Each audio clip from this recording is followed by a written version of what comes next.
Hi there. This is the story of how I became Blackie Vu, the Uncrowned King. No one saw him rise, only footsteps in the dark.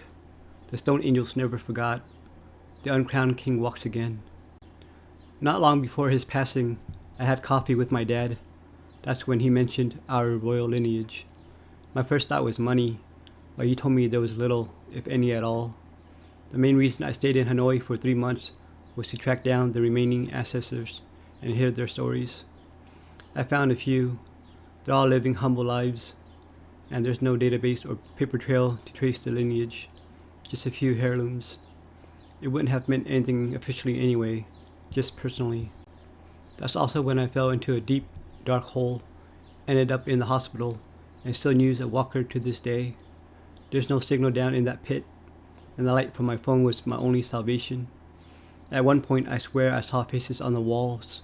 Not scary, but as if they were guiding me. Broken, bruised, and lost, I eventually saw the real light and crawled my way up and out. Nobody even noticed.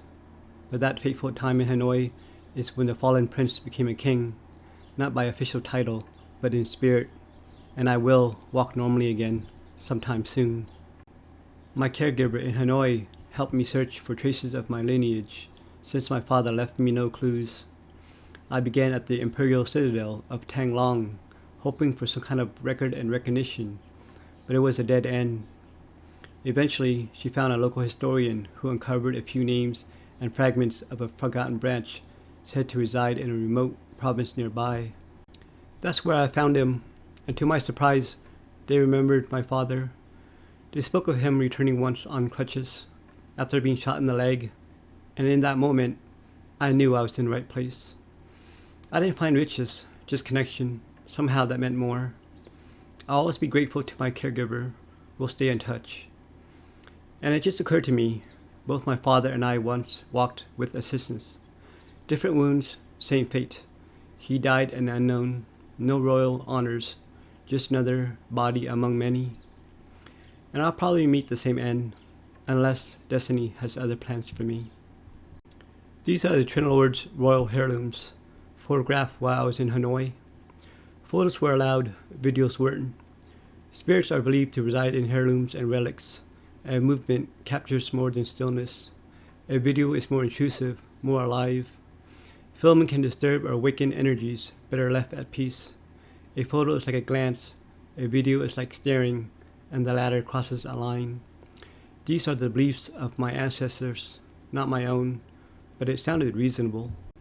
The first two images are AI recreations of my rite of passage, from a quiet morning coffee with my dad to crawling out of a dark hole. At some point, everyone faces the fracture, a moment that breaks them open and forces them to meet the person beneath the mask. It might not look dramatic from the outside, but inside, it changes everything. There's no ceremony, no warning, just a brutal fall into the unknown. Sometimes it's silent, sometimes it's dark, sometimes it's dangerously real. You lose parts of yourself you thought you needed. You question everything you once believed. And if you're stubborn enough, you don't just survive. You crawl out the other side, not as who you were, but as who you were meant to become. The darkness doesn't disappear, but you no longer fear it. You carry the scar, yes, but you also carry the fire it forged. And from that, you begin again, undeniably stronger.